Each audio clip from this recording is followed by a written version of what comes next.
ओम प्रणाम भगवान। तो भगवान ये अवधूत गीता में स्वामी दत्तात्रेय जी का जीवन वृत्तांत चल रहा था, जिसमें उन्होंने पिछले बार में अपने 24 गुरुओं का वर्णन किया था।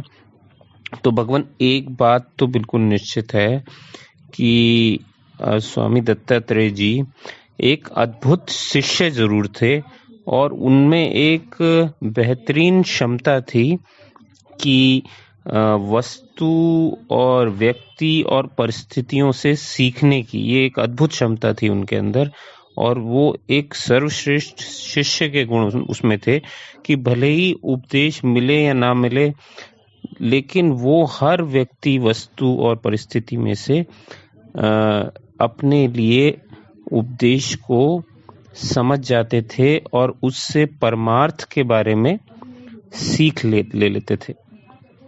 तो भगवान आगे इसको पढ़ते हैं। अब दत्तात्रेय जी कहते हैं कि हे राजन, मेरे को 24 गुरुओं से परमार्थ का बोध हुआ है, इसलिए मैं अब अपने स्वरूप में स्थित हूँ। आत्मानंद को प्राप्त होकर जीवन मुक्त होकर के संसार में विचरता हूँ। इसी वास्ते मैं चिंता से रहित होकर और निर्द्वंद होकर के विचरता हूँ। दत्तात्रेय जी के उपदेश से राजा को भी आत्मज्ञान का लाभ हुआ, और राजा भी मोह से रहित होकर अपने घर को चले गए, और दत्तात्रेय जी फिर मस्त हस्ती की तरह आत्मानंद में मग्न होकर विचरने लगे।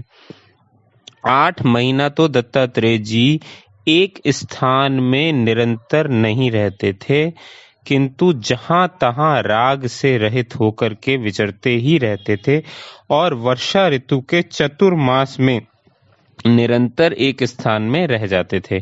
सो चातुर्मास में जिन जिन स्थानों में उन्होंने निवास किया है, वह स्थान आज तक उन्हीं के नाम से प्रसिद्ध हैं और तीर्थ रूप करके पूजे भी जाते हैं, क्योंकि जिस जिस स्थान में स्थित होकर महात्मा लोग तप या निवास करते हैं, वह स्थान तीर्थ रूप और दूसरों को पवित्र करने वाला हो जाता है। दत्तात्रेय जी का एक स्थान गोदावरी के किनारे पर नासिक के कुछ दूर है, और दूसरा जूनागढ़ से 3 मील पर गिरनार पर्वत पर है। तीसरा काश्मीर के श्रीनगर शहर से 2 मील दूर पर एक पर्वत पर है, और भी बहुत से स्थान उन्हीं के नाम से प्रसिद्ध हैं। श्री स्वामी दत्तात्रेय जी के जीवन चरित्र से यह बात सिद्ध होती है कि जितना गुण जिससे जिसको मिल जाए, वह उतने गुण का उसको गुरु मान लेवे। जितना गुण जिससे जिसको मिल जाए, वह उतने गुण का उसको गुरु मान लेवे, और वह गुण चाहे व्यवहार को सुधारने वाला हो, चाहे परमार्थ को सुधारने वाला हो, और गुण का लेना सबसे उचित है।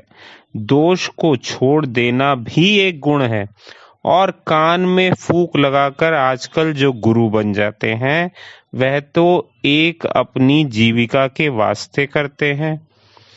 आजकल भारतवर्ष में दंभ पाखंड बहुत बढ़ गया है। इसी वास्ते दंभियों ने वेद और शास्त्र की रीति को हटाकर अपने नए नए पाखंडों को चलाकर, नए नए मंत्रों को बनाकर मूर्खों के कान फूंककर अपने को पशु बना लेते हैं। वह मूर्ख भी उनके पूरे पूरे पशु बन जाते हैं, और उन्हीं दंभियों पाखंडियों की पूजा सेवा आदि करते हैं। सो उनका ऐसा व्यवहार वेद शास्त्र से विरुद्ध होने से नरक का ही हेतु है। इसी वास्ते उनको इस लोक और परलोक में भी सुख नहीं मिलता है। इस वास्ते मुमुक्षु को उचित है कि स्वामी दत्तात्रेय जी की तरह गुणग्राही बनकर संसार में विचरे, किसी चालाक के फंदे में फंसकर कान फुकवावे, उसका पशु ना बने। जो वेदांती कहते हैं, वेदांती कहते हैं और फिर कान फुकवा कर दूसरे के पशु बनते हैं, वह अत्यंत मूर्ख है। और जो चेलों के कान फूंक कर उनके गुरु बनते हैं वह भी वेद शास्त्र की रीति से स्वार्थी मूर्ख ही कहे जाते हैं, क्योंकि वेद शास्त्र में ऐसा लेख नहीं है। किंतु शिष्य के संदेहों को दूर करके उसको आत्मज्ञान का उपदेश करके उसके अज्ञान को दूर कर देना ही वेदांत में गुरु शिष्य की रीति है। देखो, राम जी ने वशिष्ठ जी से कान फुकवाकर कोई भी मंत्र नहीं सुना था, किंतु हजारों प्रश्न किए थे और उनके उत्तरों को देकर जब वशिष्ठ जी ने उनके अज्ञान को दूर किया था तब राम जी ने वशिष्ठ जी को गुरु माना था। इसी तरह अर्जुन ने भी श्री कृष्ण जी से अनेक प्रश्न किए जिनकी की गीता बनी है, और जब अर्जुन के सब संदेह दूर हो गए थे तब भगवान को गुरु माना था, कान नहीं फुकवाए थे। ऐसे ही जनक जी ने याज्ञवल्क्य को गुरु बनाया था, कान नहीं फुकवाए थे। सुखदेव जी ने जनक जी को गुरु बनाया था, कानों में उनसे मंत्र नहीं सुना था। याज्ञवल्क्य जी ने सूर्य से उपदेश लिया था, कान नहीं फुकवाए थे। नचिकेता ने यमराज से आत्मविद्या का ज्ञान लिया था, कान नहीं फुकवाए थे। विदुर जी ने सनत कुमार से आत्मविद्या को ग्रहण किया था, कान नहीं फुकवाए थे। कहाँ तक कहें? इसी प्रकार और भी बड़े बड़े तत्ववेत्ता वेदांती पूर्व युगों में हुए हैं, और इस युग में भी गुरु नानक जी ने से आदि लेकर महात्मा वेदांती हुए हैं। उन्होंने भी किसी से कान नहीं फुकवाए थे। इन्हीं युक्तियों से और उपनिषद आदि के प्रमाणों से यह बात सिद्ध होती है कि वेदांत के सिद्धांत में कान फूंक कर गुरु बनना और कान फुकवा कर चेला बनना यह व्यवहार नहीं है।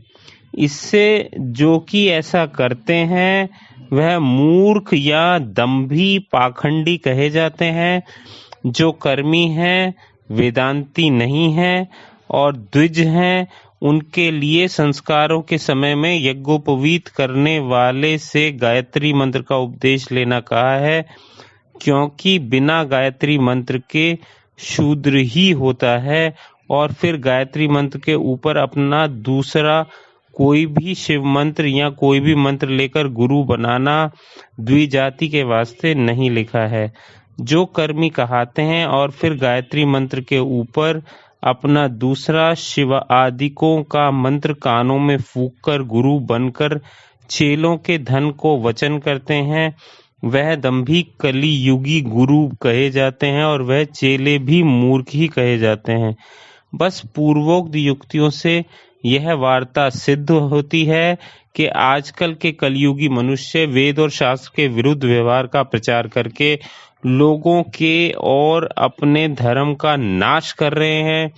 इस वास्ते मुमुक्षु पुरुषों को उचित है कि श्री स्वामी दत्तात्रेय जी की तरह गुणग्राही बने और कलयुगी गुरुओं के फंदों में ना फंस और हर एक महात्मों के सत्संग से गुणों को ग्रहण करके संसार में राजा जनक की तरह या श्री स्वामी दत्तात्रेय जी की तरह होकर के विचरें। श्री स्वामी दत्तात्रेय जी के जीवन वृत्तांत का तो संक्षेप में वर्णन कर दिया। अब उनकी बनाई हुई जो अवधूत गीता है, जिसमें कि उन्होंने अपने अनुभव का निरूपण किया है, उसकी भाषा टीका का प्रारंभ करेंगे, जिसको पढ़कर सब लोग लाभ उठावेंगे। इस टीका में प्रथम ऊपर मूल, फिर नीचे पदच्छेद, उसके नीचे पदार्थ अर्थात प्रत्येक पद का अर्थ, फिर नीचे भावार्थ लिखा है। जिसको कि थोड़ा सा भी हिंदी का बोध होगा वह भी इसके तात्पर्य को भली प्रकार से जान लेगा। इति श्री स्वामी दत्तात्रेय जी का वृत्तांत। धन्यवाद।